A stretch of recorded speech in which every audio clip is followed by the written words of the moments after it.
Alright, so we're looking at how I completed this task. And I'm just going to quickly go through this to give you time to work on it. These videos can get very long if I go through every step of how I created this. So I'm going to point out a few tricks that I did. I also am going to talk a little bit how I put together my folder. So remember, you have your folder that says the Rutgers class. And then this is what's in the folder, so it'll be all of the Photoshop. It'll be 1, 2, 3, and now 5, which is the final story. I have all the images that I collect more images than less, because you never know what you can use. See if you can see a few of... So these are the few of the photos I have. I'm providing you with the forest.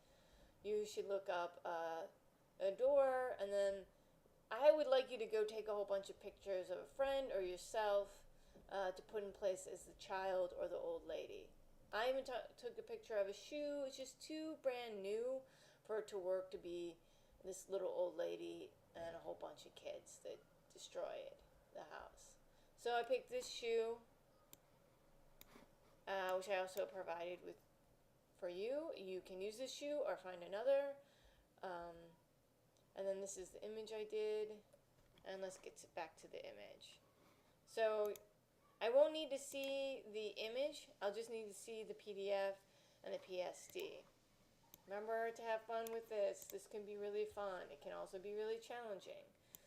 So the first thing I want to do is I want to talk a little bit about how I put this together. So I made sure everything is labeled as much as I can. This is the foreground. So let's start. This is the forest, which is the background, which I put an effect on. It's just a light hue effect. I just want to make it a little warmer and darker. You can look at hues and play with the lightness and darkness.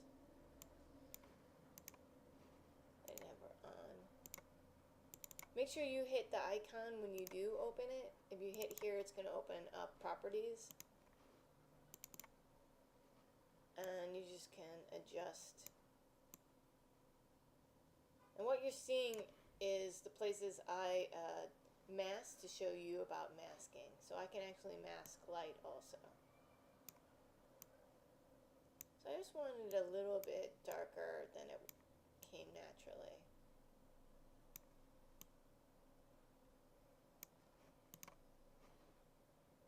And then you can mask and bring out images also if you wanted to bring back the original.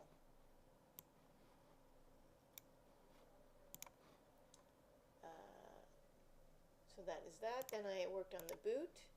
So I changed the boot by adding hue, but I did also a lot of dodge and burn. Dodge. Burn will make it darker and richer, and burn will make it darker and richer, yeah, and then dodging will make it lighter. So if I wanted to intensify light coming, I would use the one that looks like a lollipop, the dodge, and then the one that looks like two hands closing, like your fingers and your thumbs closing together to kind of burn, kind of get these like darker, richer, look like a tree's kind of hovering over it. Always make sure that you save your original. That's why I have a saved here. And I have all my masking happening. So this is where I masked out all of. So I can disable, and you can see that you're not really seeing where I masked it. And then I did a hue, and that's about what I did for the shoe. And then the kids were those photos I showed you of the performers on the street. And I just scaled the size down, and I really made sure I started with masking them roughly to find out where I could put them. I also added just an airbrush black over places I really wanted dark. So I felt like she's kind of tucked into that space. It should be really dark and hard to see her. And there was just times where they felt a little too bright, like the shoes very, very white. So I just darkened up the shoes with a little airbrush and blur. So I'd use a little bit of filters and I'd use blur in it. So remember that hand project where you had to go through and use some of the filters and effects? This is where you kind of put them back to use. And then there's saturation on the kids. And what I did is I made sure that, see how it affects everything, but if I direct it directly to the kids, it'll only affect the kids. It's not affecting the background. So you can do that to a whole folder. Then I did door, and when I did the door, I also added effects. The beveled, stroke, inner glow. I just kind of played with a whole bunch of effects, and you do that by just clicking on and you get effects here, or you can put effects on from down below here. I can also manipulate them later, you know, if I wanted more, I can manipulate it, take it away. So remember, it's a nice way of being able to come back and edit something without it affecting the image.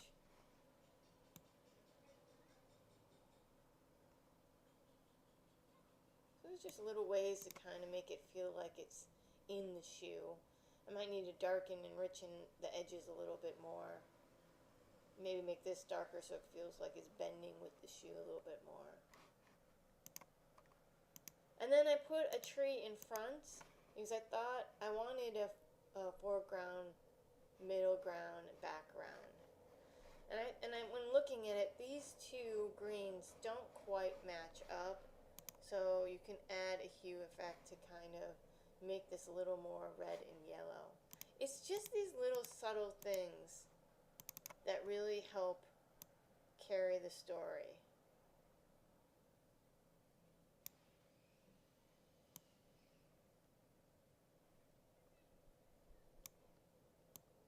See that I'm still playing around with it.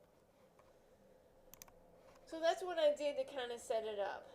I'm going to show you quickly the next video if you want, how I kind of started laying things out.